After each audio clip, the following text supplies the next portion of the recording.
നഗരത്തിൻ്റെ തിരക്കുകളിൽ നിന്നൊഴിഞ്ഞ് വൈദ്യുതി പോലുമില്ലാത്ത ആ പഴയ ഗ്രാമത്തിലേക്ക് പോകുക എന്നത് 12 വയസ്സുകാരിയായ ദേവയ്ക്ക് ചിന്തിക്കാൻ പോലും കഴിയാത്ത കാര്യമായിരുന്നു. കിണറ്റിലെ വെള്ളം കോരി കുടിക്കുന്ന, മൊബൈലിന് റേഞ്ച് പോലും കിട്ടാത്ത ഒരിടത്താണ് തൻ്റെ അമ്മൂമ്മ താമസിക്കുന്നതെന്ന് അവൾ വിശ്വസിക്കാൻ പോലും പ്രയാസപ്പെട്ടു. അമ്മൂമ്മയ്ക്ക് അസുഖമാണെന്ന അപ്രതീക്ഷിത ഫോൺ കോൾ വന്നതുകൊണ്ടാണ് അച്ഛനും അമ്മയും പെട്ടെന്ന് അങ്ങോട്ട് പോവാൻ തീരുമാനിച്ചത്. ദേവ, നീ നിന്റെ സാധനങ്ങളൊക്കെ എടുത്തോ? താഴെ നിന്ന് അമ്മയുടെ ഒച്ച കേട്ടതും ദേവ ചിന്തകളിൽ നിന്നുണർന്നു. എടുത്തു അമ്മേ.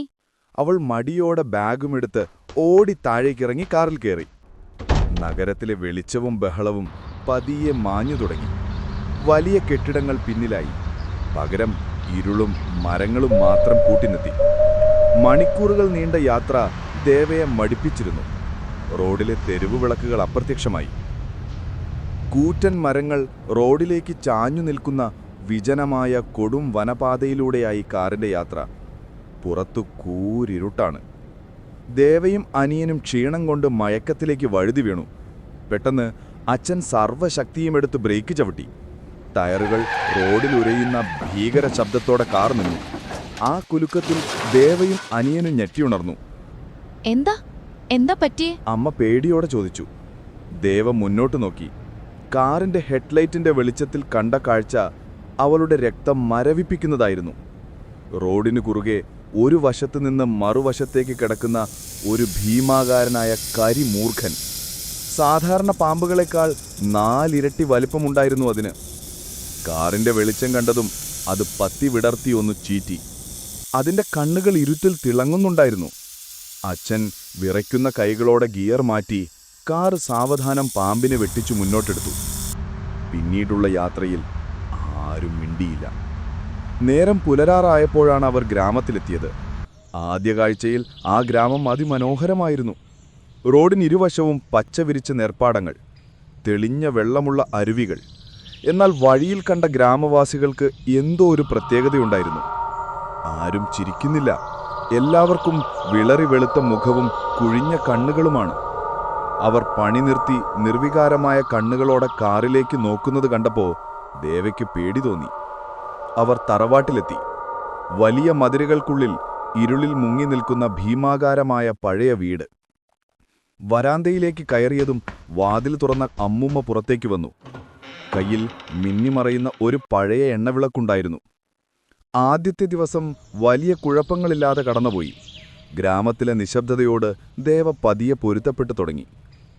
പക്ഷേ 2ാം ദിവസം കാര്യങ്ങൾ മാറിമറിഞ്ഞു. വൈകുന്നേരം മുകളിലത്തെ വരാന്തയിൽ നിൽക്കുകയായിരുന്ന ദേവ മുറ്റത്തെ ഇരുളിലേക്ക് നോക്കിയപ്പോൾ ഞെട്ടിപ്പോയി. മതിലിനോട് ചേർന്ന് ഒരു കറുത്ത നിഴൽ രൂപം അവളെ തന്നെ നോക്കി നിൽക്കുന്നു. മനുഷ്യനാണോ മൃഗമാണോ എന്ന് തിരിച്ചറിയാൻ കഴിയാത്തൊരു രൂപം. അമ്മേ, അച്ഛാ, ഓടി വരണേ, അവിടെ ആരും നിൽക്കുന്നു. അവൾ പേടിച്ചരണ്ട് താഴേക്കോടി. അച്ഛനും അമ്മയും ടോർച്ചുമായി പുറത്തിറങ്ങി നോക്കി. പക്ഷെ അവിടെ ആരും ഉണ്ടായിരുന്നില്ല. അത് നിനക്ക് തോന്നിയതാവും മോളെ, കാറ്റത്തും മരച്ചില്ല അനങ്ങിയതാകും എന്ന് അച്ഛൻ പറഞ്ഞു. അല്ല അച്ഛാ, സത്യമായിട്ടും ഞാനൊരു രൂപത്തെ കണ്ടു എന്നവൾ കരഞ്ഞു പറഞ്ഞു. പക്ഷേ ആരും അവളെ വിശ്വസിച്ചില്ല. യാത്രയുടെ ക്ഷീണം കൊണ്ട് അവൾക്ക് വെറുതെ തോന്നിയതാണെന്ന് പറഞ്ഞ് അവരത് തള്ളിക്കളഞ്ഞു.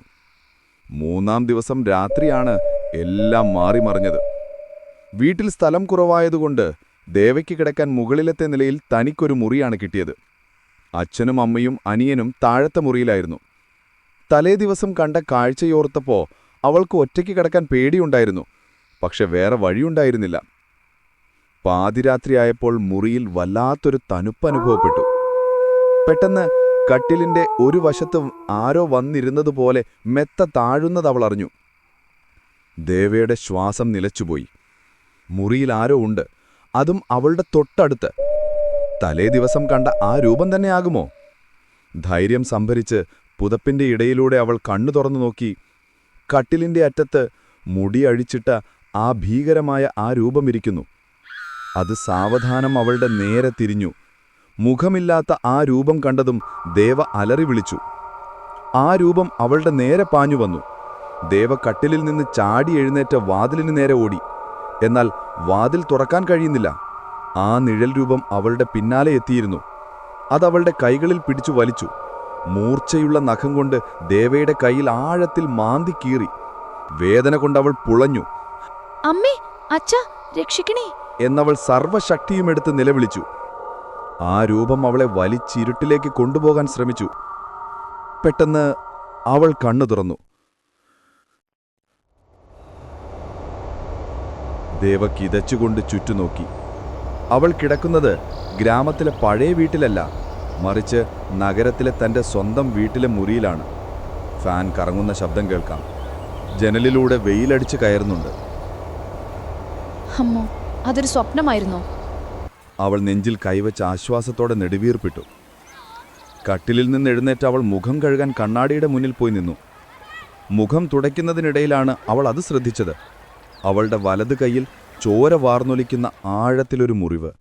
സ്വപ്നത്തിൽ ആ രൂപം മാന്തിക്കീറിയ അതേ സ്ഥലത്ത് ചോര തുള്ളികളായി തറയിൽ വീഴുന്നുണ്ടായിരുന്നു. ദേവയുടെ കണ്ണുകൾ ഭയം കൊണ്ട് തള്ളിപ്പോയി. അത് വെറുമൊരു സ്വപ്നമായിരുന്നില്ലേ? ഭയം കൊണ്ട് അവൾക്ക് അനങ്ങാൻ പോലും കഴിഞ്ഞില്ല. പെട്ടെന്ന് താഴത്തെ നിലയിൽ നിന്ന് അമ്മയുടെ നീണ്ട വിളി കേട്ടു. ദേവാ, നീ നിന്റെ സാധനങ്ങളൊക്കെ എടുത്തോ, നമുക്കിറങ്ങണ്ടേ? കയ്യിലെ മുറിവിൽ നിന്ന് ചോരയൊലിച്ചിറങ്ങുമ്പോൾ താഴെ നിന്ന അതേ ചോദ്യം കേട്ട് ദേവ വിറങ്ങലിച്ചു നിന്നുപോയി.